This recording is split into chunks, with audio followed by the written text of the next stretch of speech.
Yes, yo, in the place to be. What up, ladies and gentlemen? Here we are, brand new episode of Live from the Lab. Yes. Let's take attendance before we bring our special guest. Who do we got? We got my man No is in the building. Die Gray Sky holding it down. Bananas, what's going on? TST, NML. Mere Depth, Jordan, what's good? Who we got? Yes, Nightmare Ones, what's going on? Yes. I'm loving it, son. Everybody's in the building. We getting ready. Yes, welcome to another beautiful episode of Live from the Lab with yours truly, qunique. Excuse me. Before I get to the guest, which I'm very excited about, especially in these recent years, this brother has collaborated with me both. My man Gorilla Strong already providing. Thank you for your love and support, Gorilla Strong. Thank you all for the support, whether it's super chats, super stickers, or super gifts, or if you go to qunique.com, because today, and I'm glad that the guest is here, he gets to see the QR code cassette, son. Holy shit. Look at this. Boom, look at how beautiful that is. And look at this, silver. Raekwon got the purple, I got the silver, son. I got the silver bullets. Look at that, that's lovely. So if you want one of these, you go to qunique.com and hit the QR code shop. We got these already bumping. Some people already started purchasing them. The QR code cassettes with other merch as well. We got the CDs, we got shirts. And I always love showing these because we're down to like a handful. The action figure sets.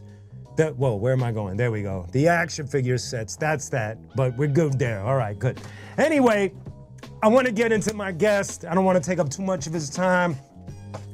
Ladies and gentlemen, this brother right here is someone that I've always had a lot of respect for. I've admired for years and years and years.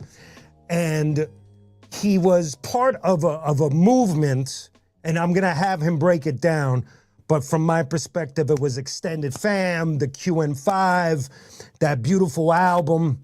And we're gonna get into more stuff. We're gonna get into his legacy, his road podcasting, everything. And of course, the song that he worked with me on the QR code, ladies and gentlemen. And who I'm talking about is my homie, Mr. Mecc, ladies and gentlemen. Oh wait, let's try that again. Oh, wait. There we go. There we are.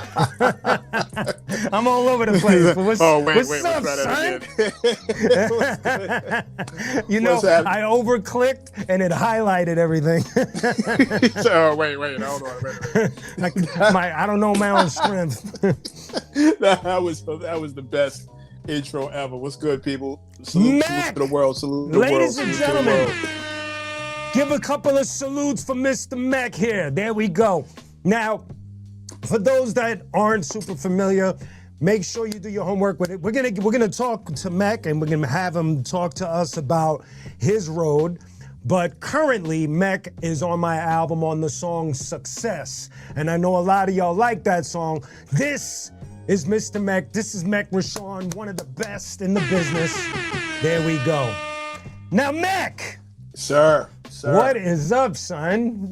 You are still holding down the craziest schedule of life. What is good, man? Sometimes they let me out the house, bro. Until they start bringing the money to the door, you can't sit back and wait for it. And you know, we have stuff to do. We're active out here. There's I like to think we have standards to uphold. Yes. And you can't do that. You can't do that from the couch. That's not how the world works. So, you know, I gotta be, I'm like Santa Claus. I go where I'm needed. There you go. So now, Mecc, I'm gonna start asking you questions that for some reason I didn't think to ask you the whole time we was working. Now, for those that don't know, Mecc was behind the scenes on my Royal Blood album, which is amazing because that album has one of the most, if not the most important song ever written, which is 133rd Psalm. Mm-hmm. And Mecc, along with Dove and Mike, were helping with the label to get the world to really invest into Royal Blood. And the whole time we had a brilliant time. On top of the fact that Mecc was also there for the Soul Gun, the band that I was doing with Mike DeJean, Soul Gun. He was there for the single for that as well. And it was amazing because it just popped up in my head. I remember we were shooting the video for Soul Gun, and we were doing all the acting scenes first.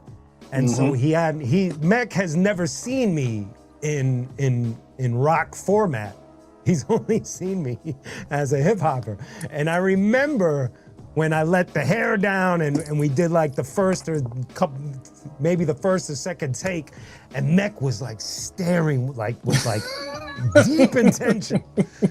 And he was like, I forgot what you said, but it was so powerful. It was something along the lines of, holy shit, what the fuck did I just see? Like, he was tripping. So that day was amazing to get Mecc to do that, because Mecc is he's not in the business of giving out easy props. So I knew that I was getting props due based on something he actually genuinely liked, because Mecc he's a shrewd, he's shrewd with his opinions, you know what I mean? And I respect them. I think they're amazing.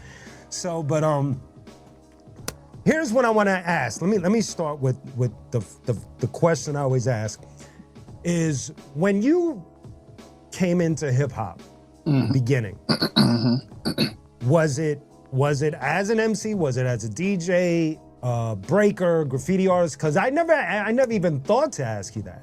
Oh, and sometimes when people surprise me with their answers, so what was it that attracted you first? My original element was breaking. Oh wow! See, that's what I mean. I didn't know that. That's wild. Cardboard mats. Used to beg my older brother to let us go out to the city and dance, like, for bread. And we're talking back when the Twin Towers were still up, before we were getting chased off of the premises. Yes, sir.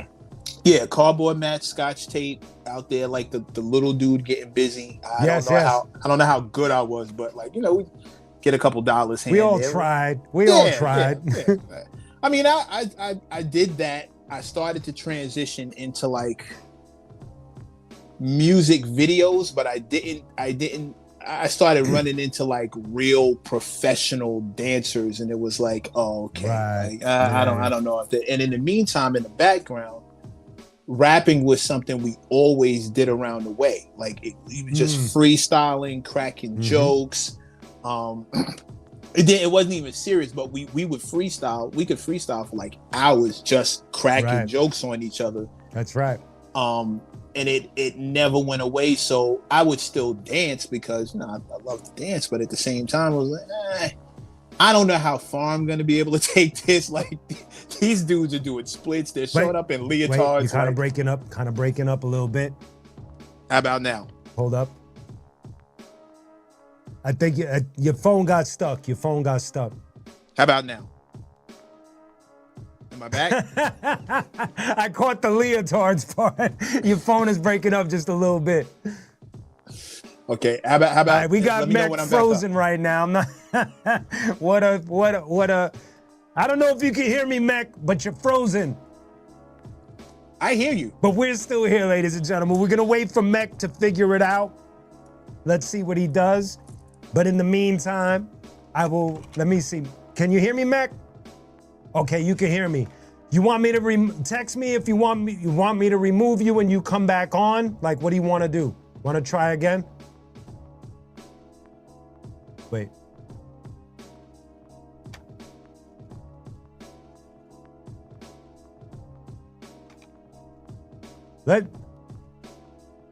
So let's try again, Mecc. I'm gonna remove you. Hit the link again. Try it again. Okay, ladies and gentlemen, we're gonna wait. He's moving. Guys, was he speaking perfectly? Let me know. Okay, let me see again. Mecc, are you there? Let him hit the link again. So while we're waiting for Mecc to come back and figure out his phone,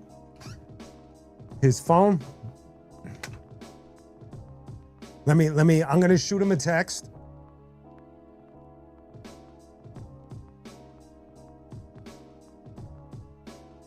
Okay, let's wait for him. But in the meantime, just to let y'all know again, the QR code cassettes are here. Like I had said, look at that, the silver bullet type thing. Really cool. Man, I haven't pressed the cassette in a long time. Really dope. You open it up, there's the J card right there, all of that good stuff, all the info you need to know what's going on with the QR code. That's the cassettes. They are now selling at qunique.com, the QR code shop. So make sure you go over there and check that out. We also have, obviously, the QR code CDs. There's the inside of the CD right there. Thank you, Gorilla. I appreciate it. Thank you, Tanya. Thank you very much. Thank you. So you got the cassettes and the CDs. The vinyls are on the way. Here he goes. I think we got Mecc back right now. Let's see. You there, Mecc? Here we go. Boom. There we are. Yes, Boom. sir. Okay. All right. Group. Okay. Sorry about that. We're Technical back. difficulties. Okay. It's all good. I was doing my home shopping network thing while you act now, and you'll get a sticker pack. Q, before we go any further, let me just say you have to be one of the best. You have like the best collection of energy of anyone that I've ever had the privilege of working with in this business. You go from like super goofy funny, yes sir, to absolutely hardcore bar spitting, and then you get spiritual and you get deep. And he's just one of these dudes who I just root for all the time. Like, regardless of how it's going, up, down, left, right, or indifferent, I always want to see from the arsonist. Yes, thank you. I can't hear you right now. It did freeze, but I'm gonna leave you on this time. But I don't know if you can hear me. Let me know if y'all can hear him. He's frozen on my screen. But Mecc, chill out, because you're gonna make me cry. That was an incredible compliment. Kind words, thank you. He is frozen, right? Yeah. You frozen again, Mecc. Listen, all you, Gorilla, thank you.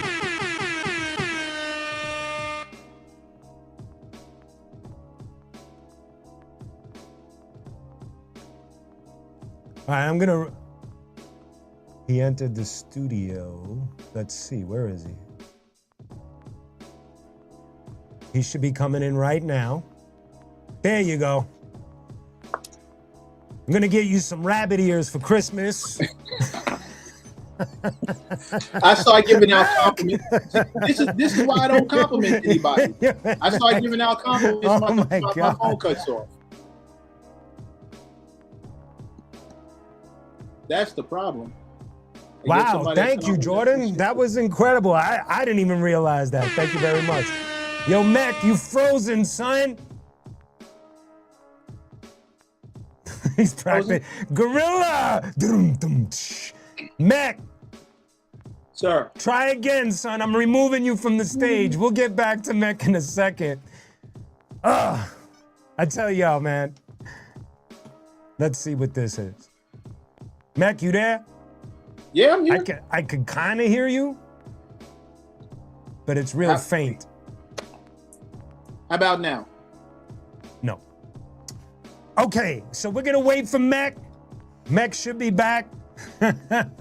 We're gonna wait for Mecc. Mecc, gonna get you some rabbit ears. So while we're waiting for Mecc, what I do want to say is, Nicholas, what's the deal? What's the deal? Welcome. What I want to say before I get into, oh, wait. There we go, Mecc. Now all I see is your chair. You there? This is hilarious. I love these episodes. his chair. Oh my God. Oh my God, yo. As we're waiting for Mecc, I know this is brilliant. As we're waiting for Mecc, I just want to tell everybody that, all jokes aside, that I do appreciate the love and support that you guys have been showing me and Repmatic.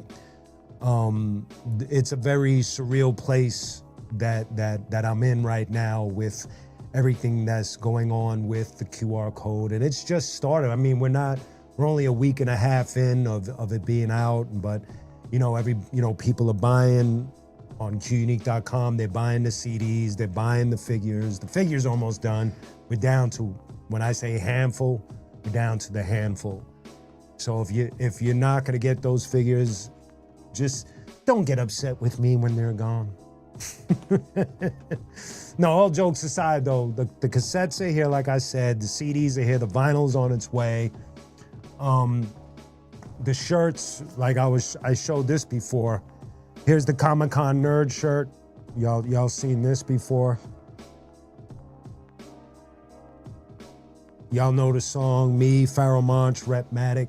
And of course, we have the the album cover shirts right there. Really dope. These are dope. I already have my own that I be sporting. So that's the QR code shirts. I showed you the action figures. I showed you all of that. Yes, there you go, Nicholas. That's dope. I'm gonna text Mecc as we're seated here.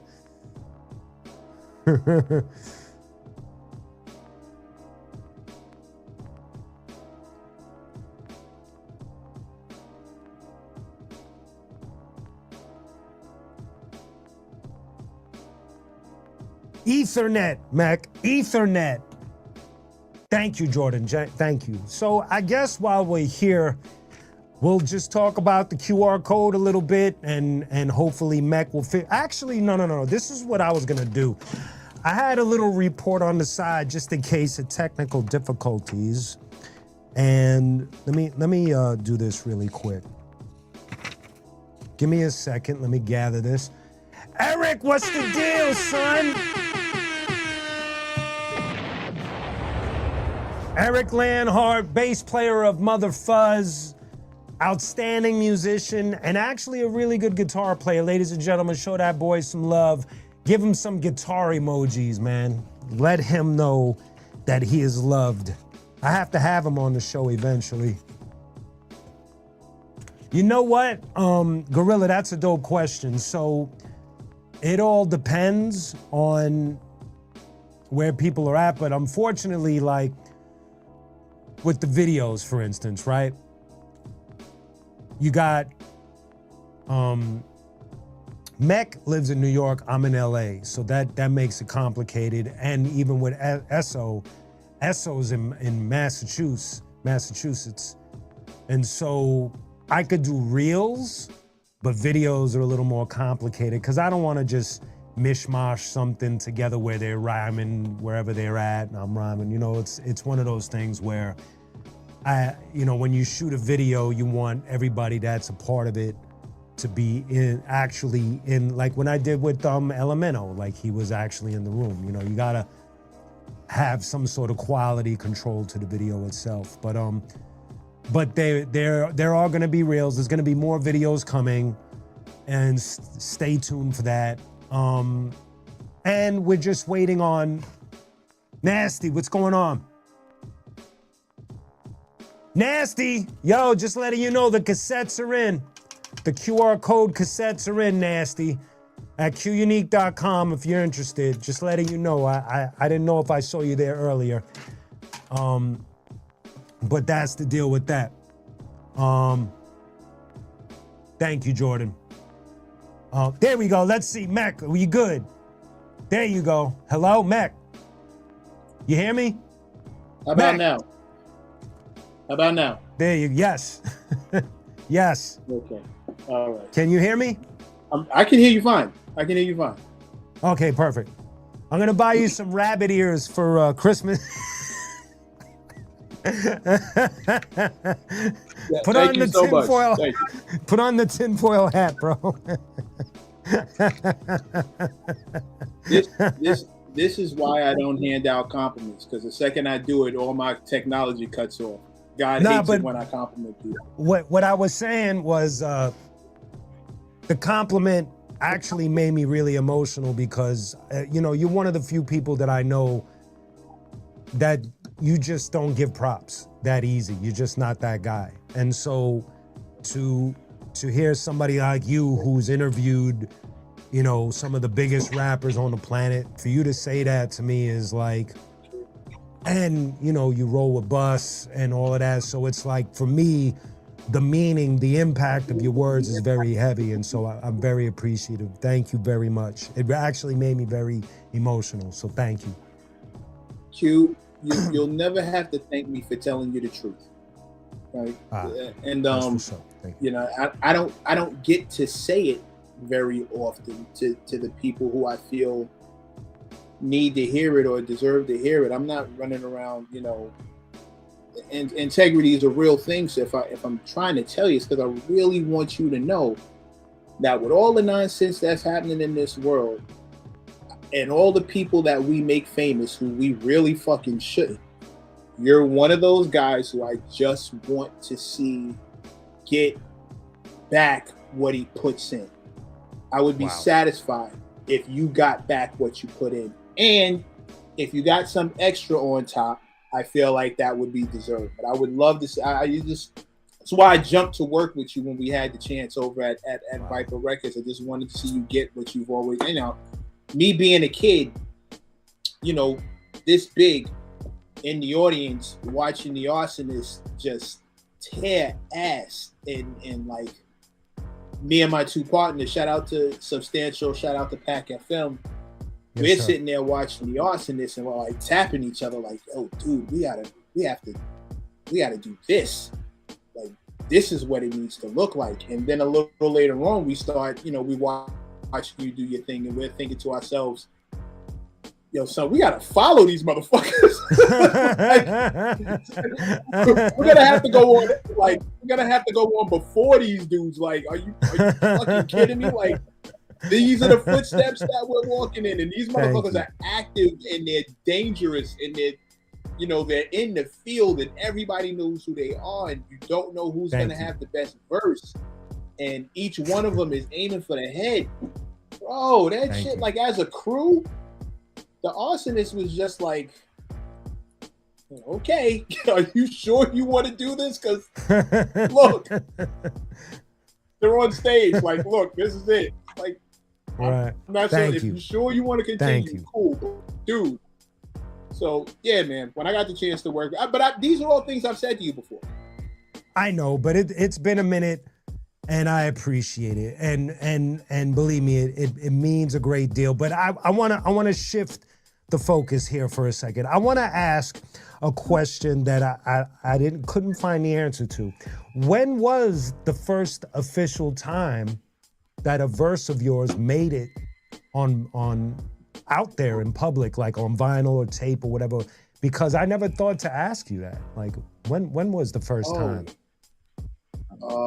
Man. Was it the QN5 project? It had to be before that. It was. I'm assuming. It was the extended. It was the QN5 asterisk projects. I believe I was on asterisk either 1 or asterisk 2 for the first time. I had a song called Beastin'. You can't find it now, but as a matter of fact, if you go to qn5.com, if you check out the asterisk mixtapes, I'm sure it's on one of those. And that was the first time I actually had a chance to hear myself on. Right? It's so funny. No one has ever asked me that before. It's important to me because there are people that have pointed out success to me recently, and because it's only been out for a week and a half now. And success made its way on a couple of the underground hip hop charts. And there's a homie in the chat. His name is Gorilla Strong. It's one of his favorite songs right now. And, your verse is fucking killer. And I thought about it. I was like, you know, I never thought to ask Mecc a lot of these. So who was the MC that did it for you? Like for me, it was obviously it's always the four. It's always Rakim, Kane, KRS. But out of the four, KRS had the slight edge over everyone for me. And I was curious, what was the MC or the crew that did it for you to have like that influence on you and where you were starting? Grand Poobah.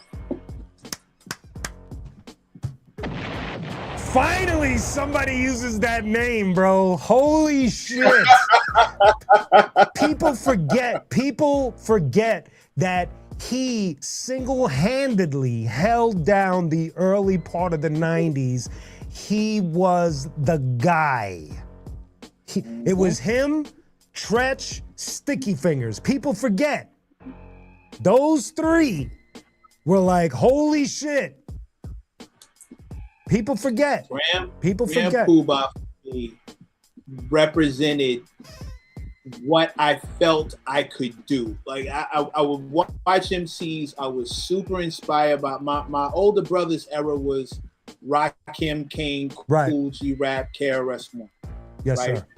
I came off the porch around, officially came off the porch like around the Nas, Biggie, J era. But preceding that, when I started thinking about if I wanted to rap or not, or if I could rap, first I just thought rap was something that you had to look a certain way to do, you had to be a certain way to do. Right. I wasn't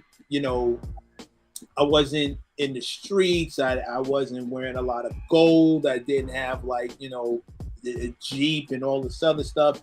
And my immediate future showed no signs of changing that. Right. So,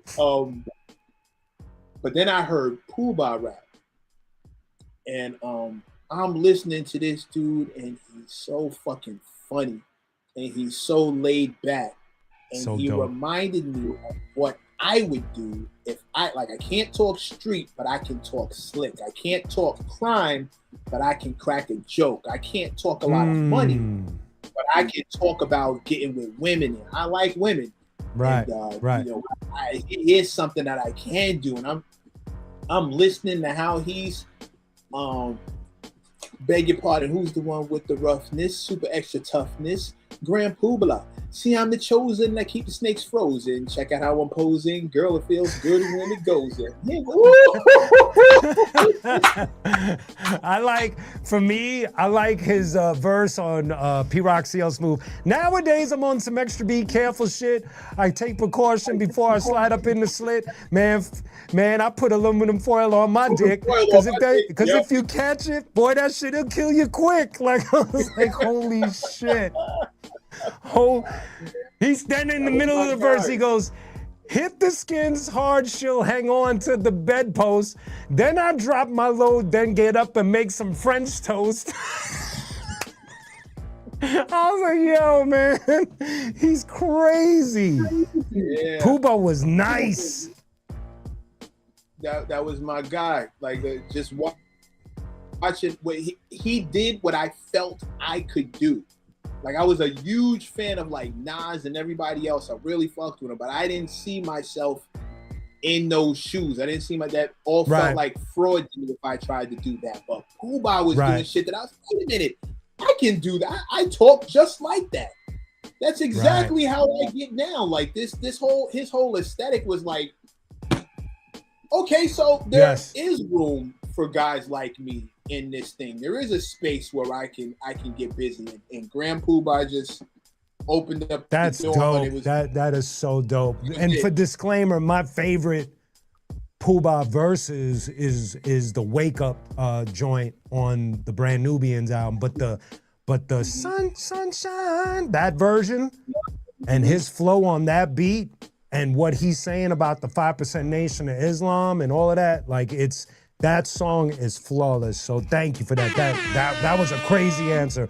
So do you now, first of all, what I find fascinating is the way you viewed it. And this is something that I wanted to bring up because I noticed something about you from working with you behind the scenes on music to listening to you rhyme, to listening to you just answer right now that question, it speaks volume because I'm guessing because of the way you were raised, you have a very analytical way of approaching things. And where it's very apparent, obviously in your lyrics, it's apparent, but when I watch you interviewing people and the way you come up with rebuttals and questions is so lightning fast and so well thought out that my curiosity is like, did you go to school for journalism? Like, where did you get that type of point of view? Like, how did you get that technique, like, of being quick to rebuttal and you don't really get lost in the rebuttal? Because sometimes you can watch a podcaster and they rebuttal and you're like, whoa, you probably should have thought about what you were gonna say before you said that. A lot of the times when I watch you, you're like 98, 99% of the time, you're like bullseye with the way you're responding to the guest. And that's not easy to do.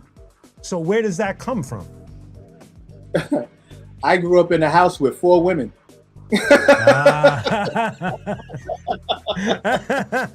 Okay. I have a mother, 3 sisters, 4 aunts on my father's side, 5 aunts on my mother's side, and no uncles.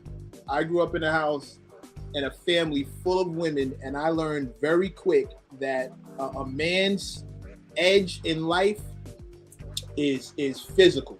A man's threat in life is physical. A woman's edge in life is verbal. And if you want to get along in a house full of women, your answers need to be quick. They're looking for ways to get around what you're doing. So I just kind of learned the technique, and it doesn't hurt to be, knowledgeable of what you're talking about. Right. I don't.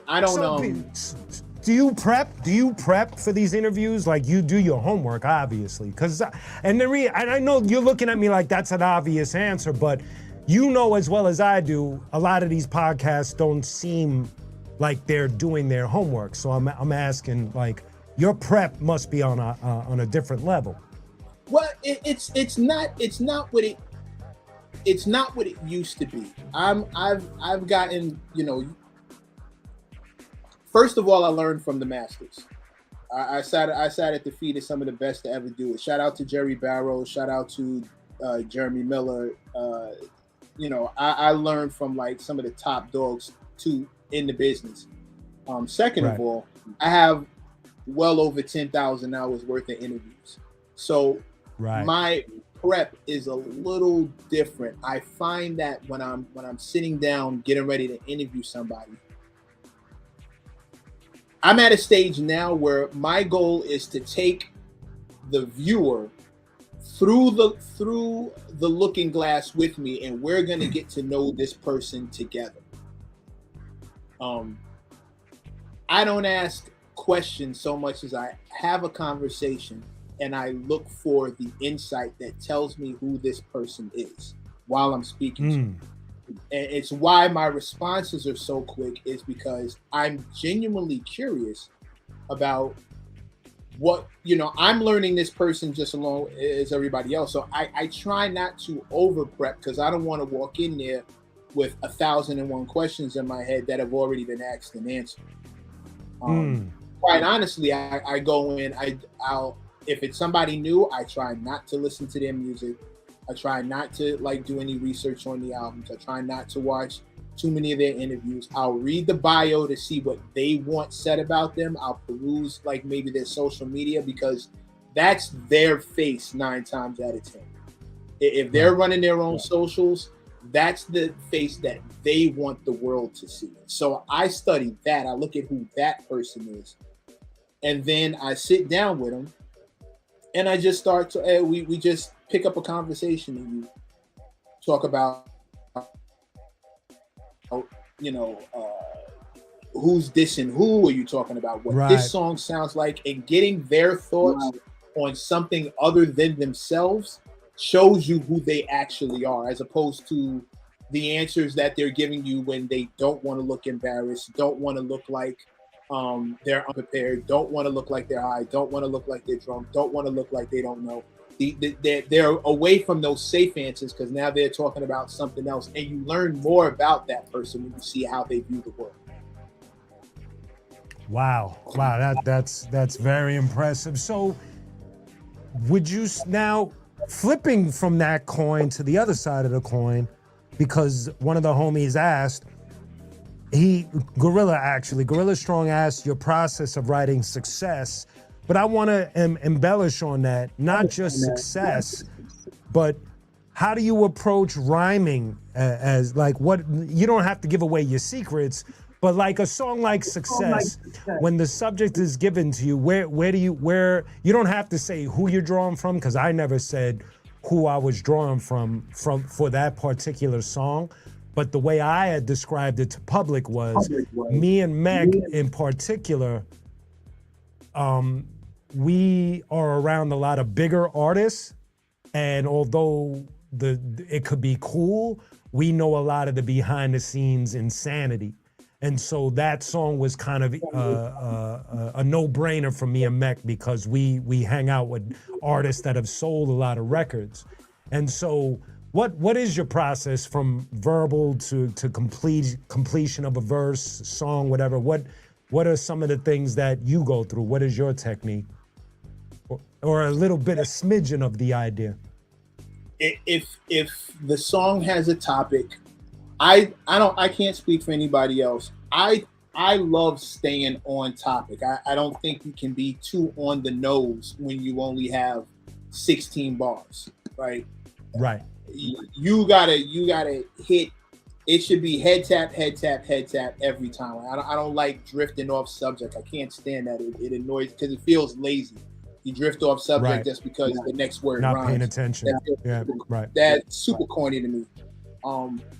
And once I have the subject down and I know what we're gonna rap about, it's for a story, I sacrifice wit to get the point across. If it's not a story, if it's not a specific topic and I'm barring up, then the goal is to make it as clear as possible and as clever, as witty as possible, and let the words like work their magic. But a song like Success, like you said, you and I had conversations for hours about you know the nonsense that we've witnessed firsthand, that situations we've been in. It was nothing to draw from several different work situations that I've had, and now it's just a matter of, I feel like the best version of that song would be each one of those people that I have in my mind, they all heard it and they all think I'm talking about them. Yeah, that's on point. I know that feeling. Yes, I got the same thing when people heard my verse, they were instantly throwing names. Is that about? And I'm like, don't worry, it's a little bit about everybody. Don't worry about it. But I want those hit dogs to holler. I was just, as soon as it was done, I was like, if this song goes just right, I'll have at least 3 or 4 people swearing that I'm dissing them, and I just want to see the hit dogs holler. Funny how that works out, man. That's great. That is great. So, where are you at with them? Because I think that guys from our graduating class, when people ask that question, where are you at as far as MCing, rapping, whatever, the future? To me personally, that the answer is not that simple anymore, because there's obviously, first of all, the playing field has changed. It's not the same. It's not the same. Booking shows, putting out songs, all of that is vastly different from when we started, number one. Number two, when you've been doing it for a while, you gotta kind of like reinvent, and you gotta kind of figure out, where else can I go with this? So now I'm looking at you like, what are your intentions as far as MCing, or like, to me, you're one of the top journalists in our genre. So where are you at as far as moving forward? I have 2 albums written.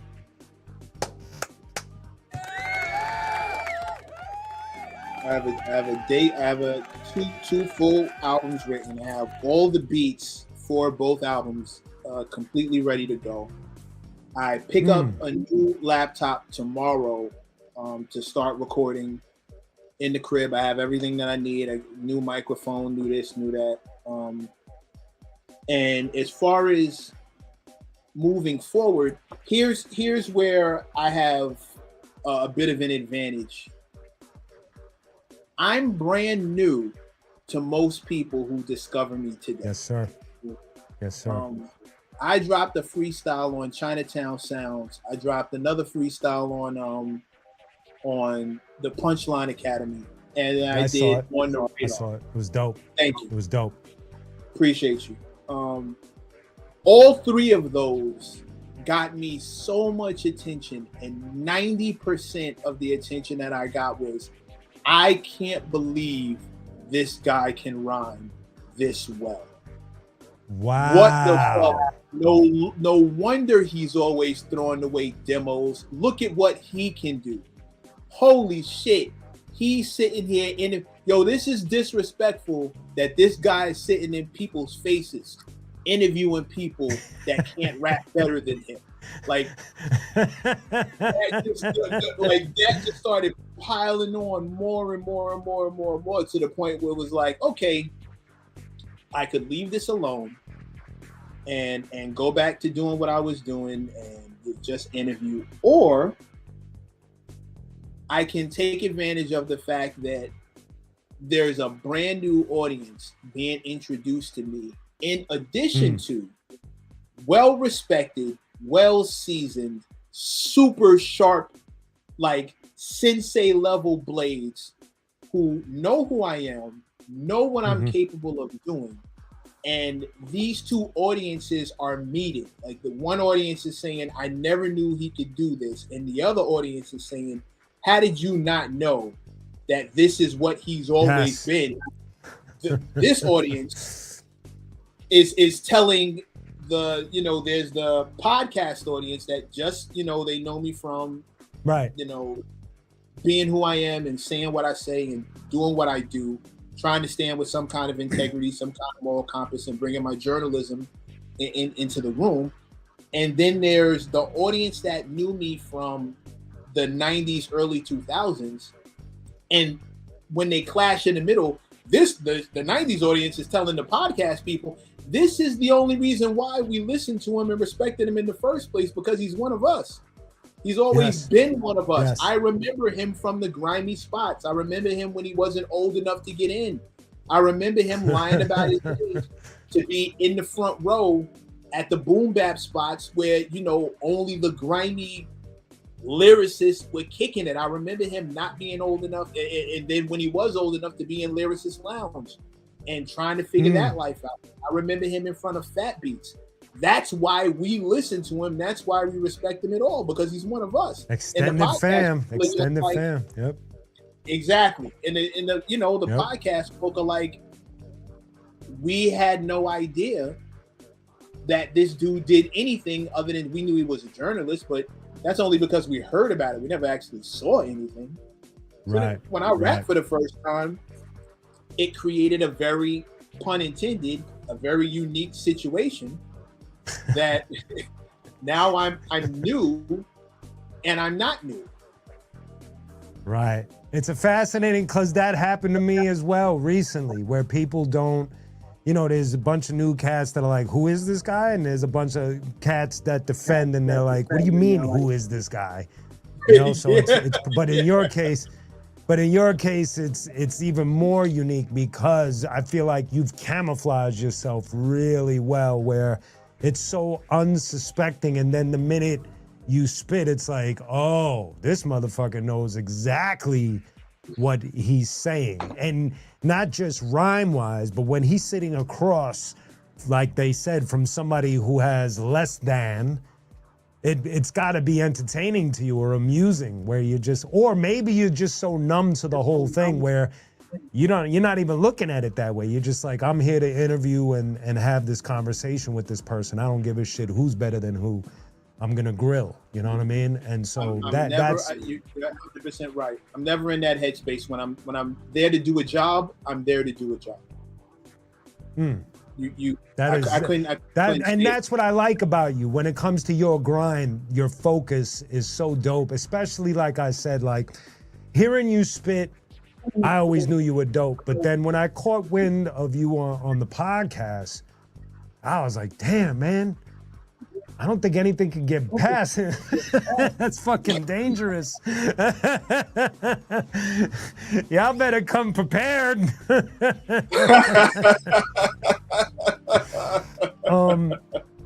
I mean, that's the job, though, right? Like, if I don't. And here's the other thing, Q. I know for a fact that there are guys like you watching. I have a standard to maintain, bro. Yes. I can't be out here looking crazy. I have a whole era that I have always puffed up my chest to represent and was a proud, flag waving member of this era. Now, if that's the case, and I look corny, I look dumb, I sound ignorant, I'm tacky, I have no diction, no vocabulary, I make the era that I've always claimed look janky. Yes. And that's people real. like qunique will hit my line and be like, "Oh, bro, what the fuck was that? Like, why?" Yeah, what's going on? You okay? Yeah, like Q-tip hitting me, talk about, "Are you having an aneurysm? The fuck was that?" Like, bro, no, I refuse. Never. I can't do that. I can't do that. So you said you have 2 albums complete. Yes, sir.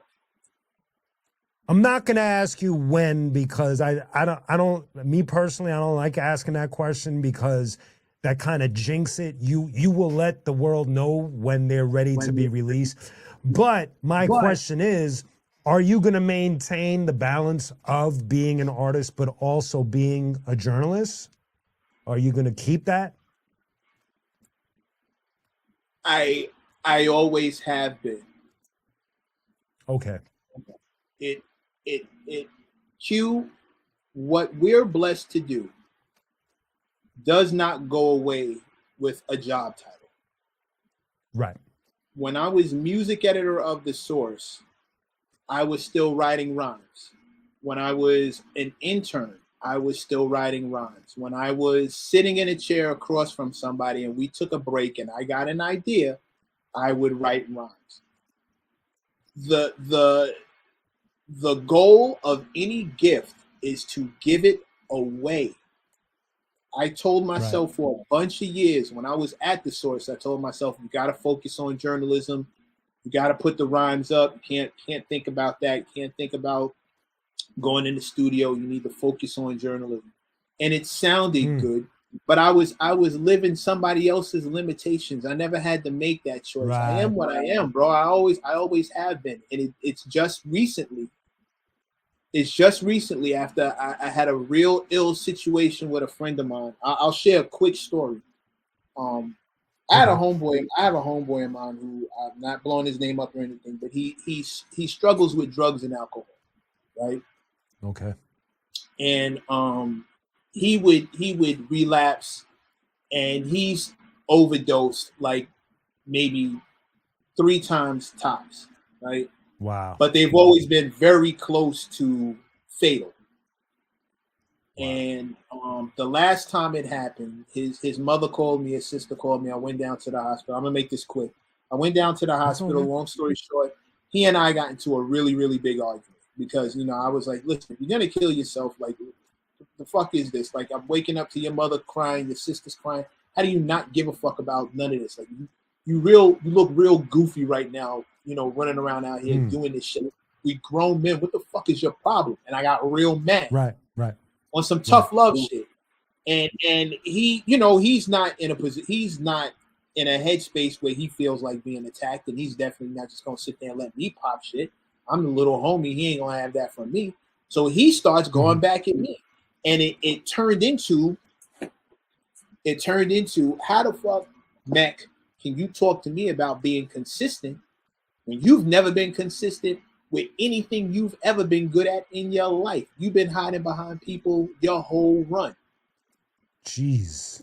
You interview people that you can rap better than. You work for people that you can write better than. Like you've been half stepping your whole life waiting for somebody else to carry you. Don't talk to me about being fucking consistent. You've never been consistent. And we now Q, I'm not gonna hold you. That one hit. That really? hit hard. That one hit close to home, and we were like rocking and rolling in his hospital room, not fighting, but like security was out front, back and forth. Yeah. And we really argued, and consistency was the key to the argument. And finally, he said, it all ended up with us making a bet.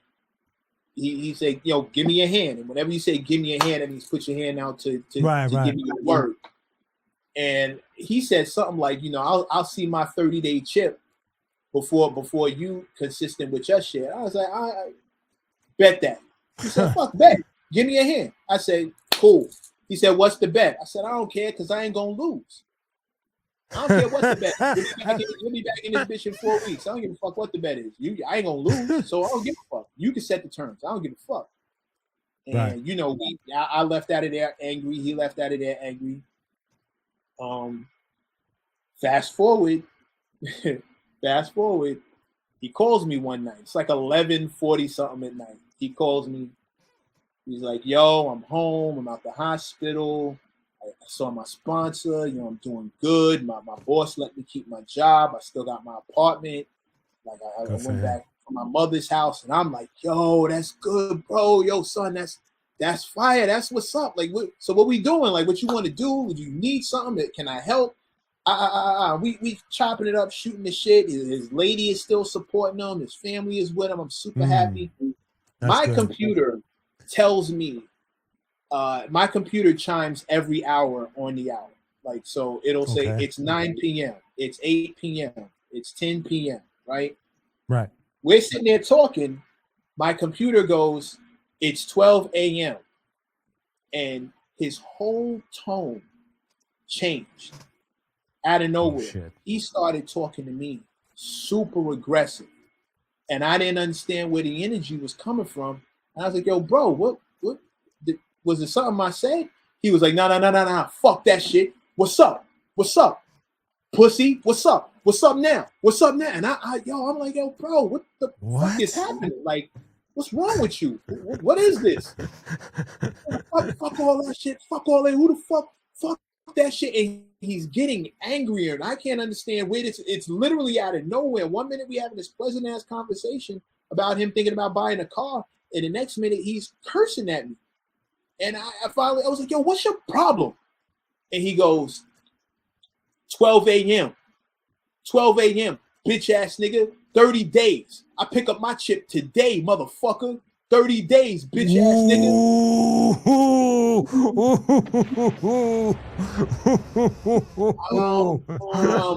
I'm blown. I had forgotten I remember the argument, but I completely forgotten that. And he just was going in because, you know, he's been holding it all this time. And he's angry. 30 days, bitch ass nigga. They was going to mail me my chip. I'm going to get my shit today. I got my 30-day chip. Pussy, what's up? What's up now, motherfucker? I'm like, wow. Yo, bro, you got it. I'm wrong. No. I'm wrong. You got it. You win. I don't want no smoke. Whatever you say, King. And this is a bet I'm happy to lose. You know what I mean? But you know, he's angry. Of course. He's angry. He's been sitting on this for over 30 days. He's been pissed at this for a minute. And he's, you know, all of it's coming out now. And I'm bro, you got it. Talk to me. What we doing? Just tell me what we doing. You got it. I'm not arguing with you, bro. He's still yelling at me. I'm not arguing. I'm contrite. I'm head down. You got it, King. What? Talk to me. What we doing? What's the bet? I lose. I lose. I'm cool with losing. What's up? Talk to me. What we doing? He says to me, "You're gonna be consistent for the first time in your life on my watch. If somebody asks you to rap from now on, you gotta say yes. No more modest shit. No more passing it to somebody else." Your computer just said it's 10 o'clock. Oh my God. What now, Mecc? Huh, Mecc? Huh? Just so you know, I'm not lying. Right. No, I actually think that that's dope because it's like he held you accountable. It's almost like he put it in his pocket and waited. You know what I mean? And he caught you. But at least you're a man of your word, and you didn't try to, like, you know, weasel your way out of the situation. You know what I mean? So that's big, man. I had a second where the Punchline Academy freestyle was the first time that was ever put to the test. We were wrapping up the freestyle. We were wrapping up the interview. I was giving advice to artists, doing my consult thing. It was the last commercial break. Amadeus goes, "Okay, so we're gonna come back from the break. We're gonna wrap this up. I'm gonna play a couple." It's not like Mecc want to rap. Ha ha ha ha ha. And then they all kind of looked at me, and I froze. Because in my brain, it's like, okay, I kind of got a 50-50 shot at this. I could say nothing and no one would know. Right. But I would know. Yes. And the pause was pregnant enough to the fact Amadeus was like, "Hold up, you want to do it? You gonna rap?" And I could back out now. But I'd be backing out. I was like, "Pick a beat." Oh shit, he's gonna rap! Oh shit! Wow, I didn't realize that's dope. How everything happened. So now, the plan is to die empty. I feel that, man. I'm gonna cash out with everything that I have to offer on the table. You can take it, you can like it, you can love it, you can hate it, but I'm not going to my grave with the ghost of potential. All the things that unreleased product, and yep. Not doing that. I'm not doing that. I'm not doing that. I'm not doing that. It's something I had to fight with and argue against. But it would be corny, bro, to cash out of here and never put anything into the world. Never. Oh, you know, it's interesting that you bring that up, because I'm kind of like, and I'm, you know, most artists could attest to situations like this. There's certain artists that I've recorded with that you're aware of, that we've done albums, full albums, and they're just sitting on a hard drive, and there's nothing I could do about it.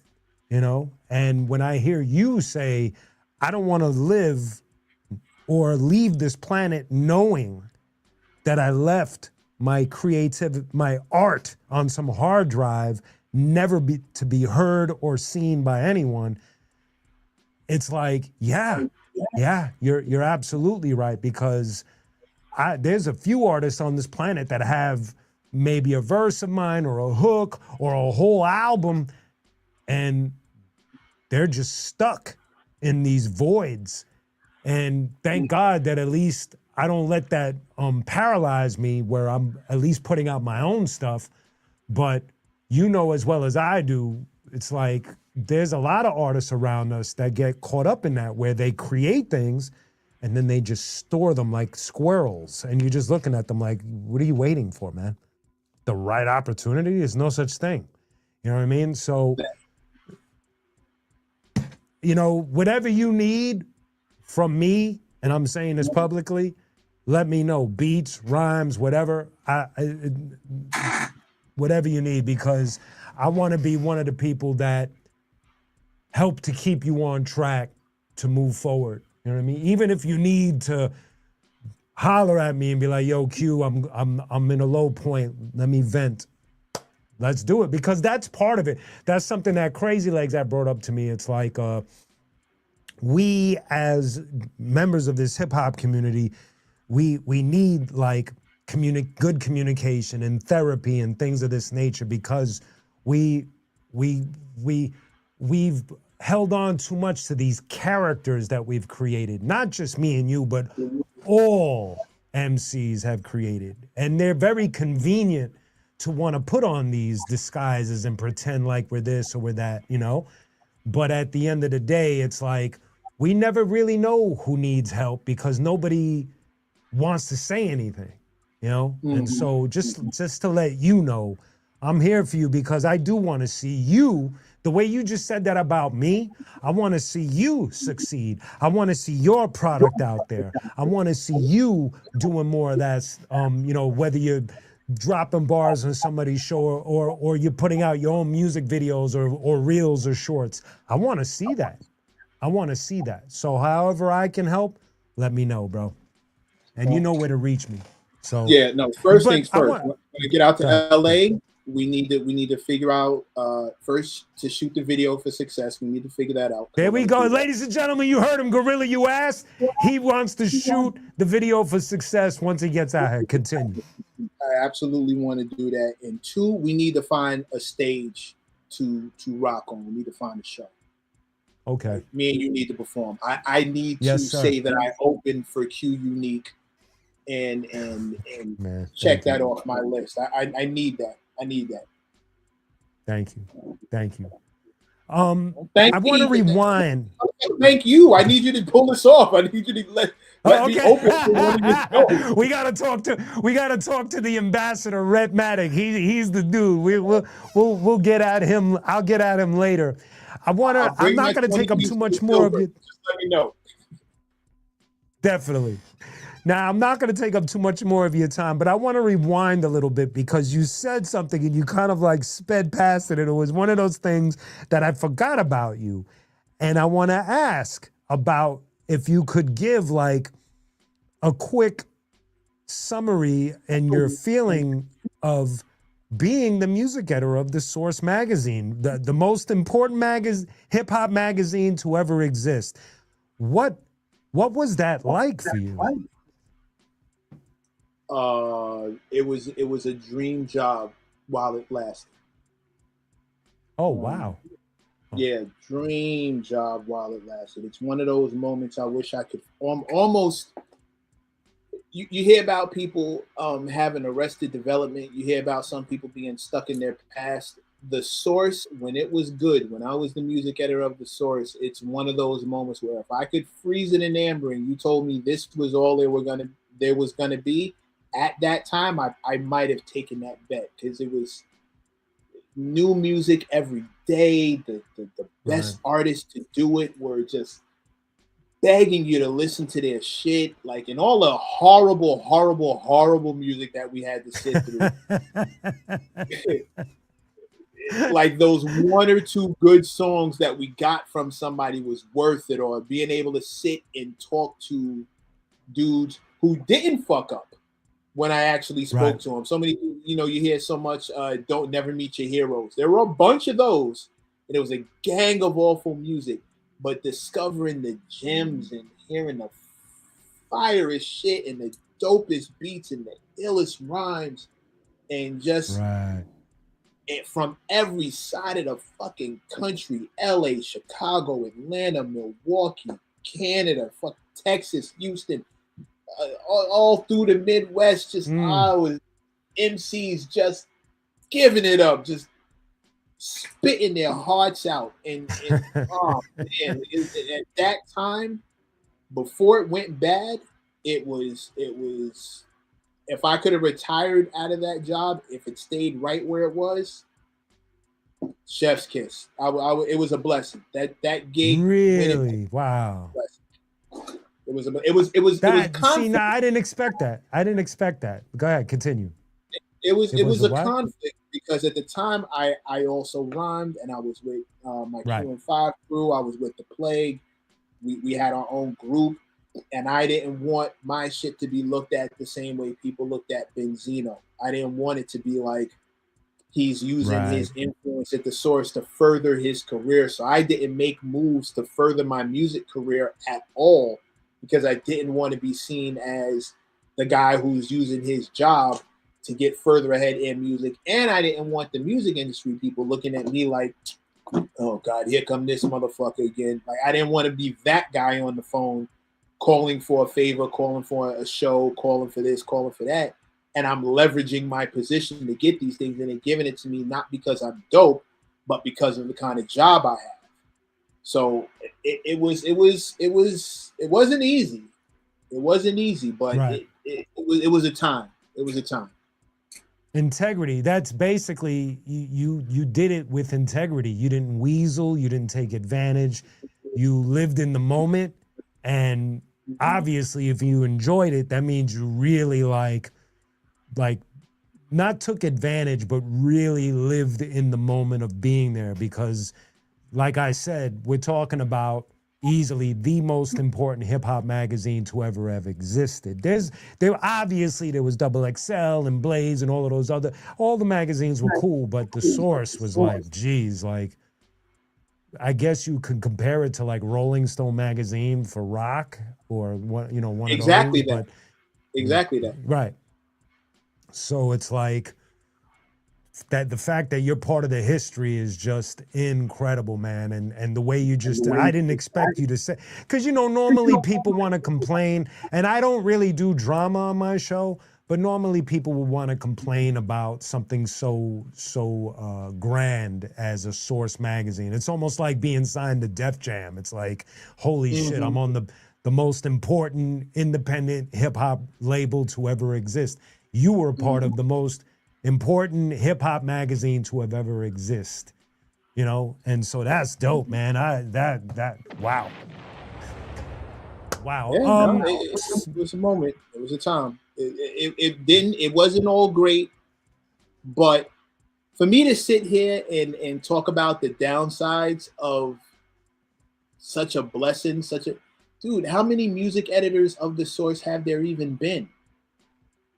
Right. Wasn't that many of us? You know what I mean? We're like No. Cosby kids. It's not a lot of Right. us, bro. And like once it's over, it's over. We're kind of like the Right. Beatles in that regard. That's a blessing, and I Yes. learned so much, and I was able to forward those lessons, and I was able to put some people in the industry and help them flourish as writers, and they went on to do all kinds of fly things. Like, bro, that gig was a blessing. I'm not gonna. I have things that I could beef about, and I probably will in a book one day.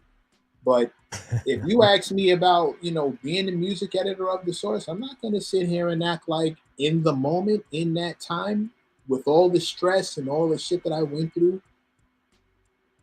Man, I can't tell you. It's hard for me to tell you the things that I would have changed. That's dope, man. That I appreciate that, man, because sometimes we could be like, for instance, when I was working at Fat Beats, I understand what you're saying. At least you came to your conclusion a lot quicker. When I was working at Fat Beats, I didn't fully grasp the situation until years and years later when I had left and I already toured with the Arsonists and all of that. And I looked back and I was like, that gig at Fat Beats was dope. And I didn't really take full advantage of it like the way I probably should have, but being a part of it was dope. I just in that moment, I didn't fully understand what I was a part of, unfortunately, for me. So my experience is mixed.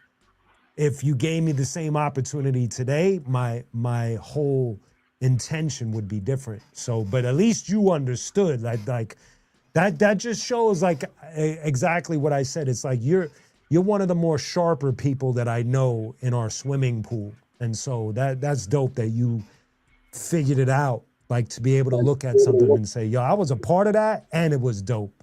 And I appreciate it. That's beautiful, man. That's beautiful. You know what they say, Q? My pops told me this a long time ago. Long time ago. He said one day we all went outside to play for the last time and none of us knew. Wow. Jeez, man. That's living heavy, in man. the moment. That's living in the moment. That's because you don't know. Nobody ever tells you when this is over. You know what I mean? You don't know when you're gonna walk out of Fat Beats for the last time, when you're gonna read your last Source magazine, when you're gonna be at your last show at Limelight, when you're gonna be at the last Lions Den show. Like, nobody ever tells you that this is, that guy's gonna walk out the door and you may never see him again. No one ever tells you that that's a thing. So these moments that we get to have, bro, when you look back and you realize, like, oh shit, man, God saw fit to put me in this chair to talk to this guy and do this thing for a living. That's heavy, man. Ladies and gentlemen, Mecc, Mr. Mecc Rashawn, ladies and gentlemen. Now, Mecc, is there anything you want to let people know, where to contact you or what's coming up? You want to give them a little gist of what is in your mind for the future? No problem. 2 albums to be on the lookout for. I start recording literally this week. The albums are completely written. All the beats are there, so now I just got to put it all on wax. I got plans on how I'm going to do that. In the meantime, the new show is the Mecc and Gat Show with my partner Gat Taylor. We are World Star Hip Hop's only podcast.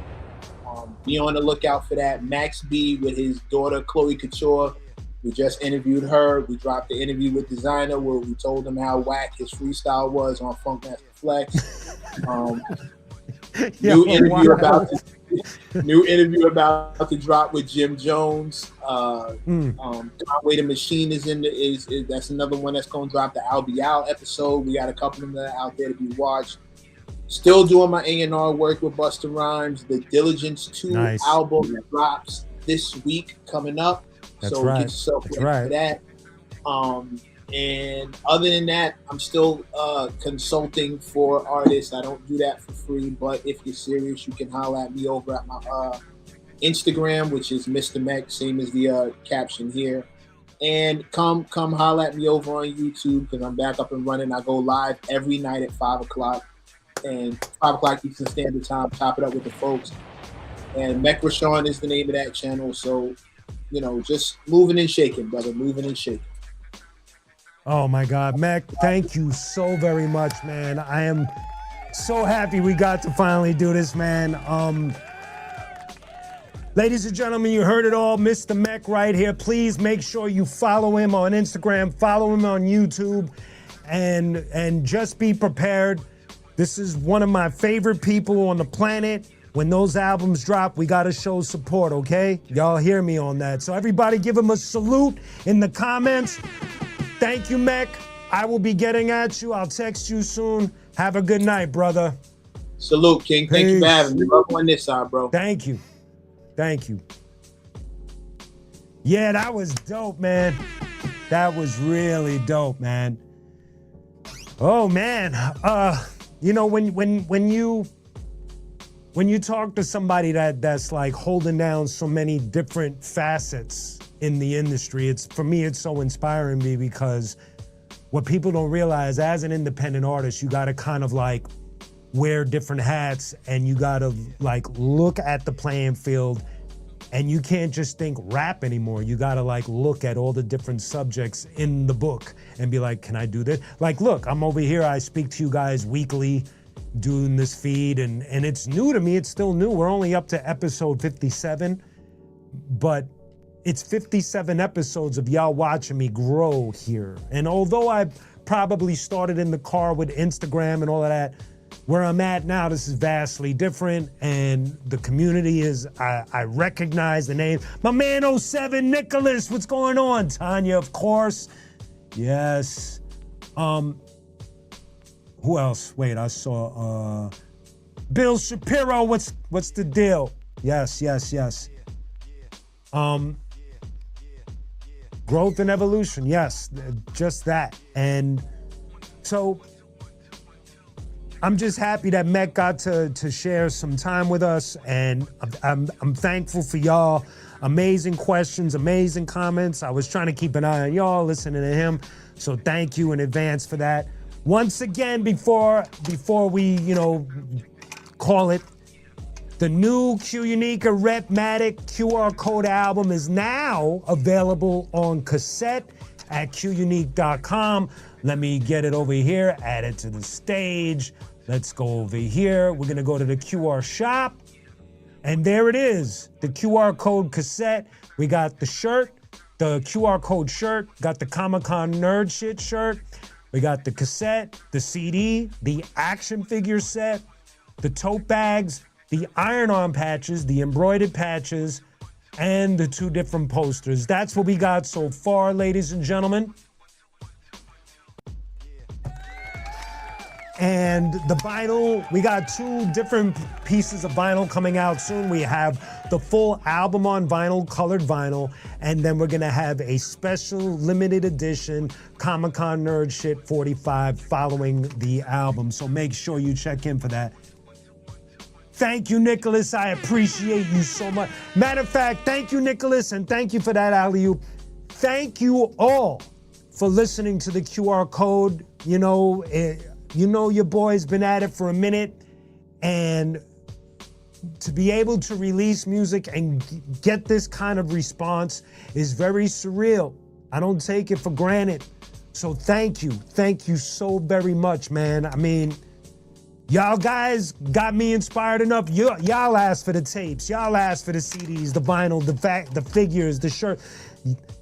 I made it happen because you guys inspired me, motivated me. And the fact that you guys listen to the album and have the feedback that you have, it's greatly appreciated. So thank you very much. Thank you, Bill. Wow, that's heavy. Thank you very much, Bill. I appreciate that. 07. Well, I will give a little hint.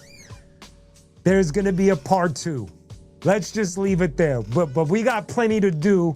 We got plenty to do as far as the QR code. Like I said, we still got the vinyl album coming out. We got videos. Eric, what's the deal, son? Thank you, Nicholas. Yes. Ja, what's good? Thank you, Bill. Let me hold them up. CD and cassette, available now, qunique.com. It's crazy, man. It's crazy. Nicholas caught on, see? He's paying attention. But right now we're focused on the QR code. We got videos to do, shorts, reels. We got plenty more promotion. We got vinyl album, 45 special. Y'all heard it all. Aside from that, we are good. I want to thank my homie, my brother, Mr. Mecc, for doing the show tonight. I want to thank each and every one of you for being here. And don't forget to check out qunique.com for all the latest on the QR code, q-unique.com. And I will see you next Wednesday, ladies and gentlemen. Mad love to y'all. Peace.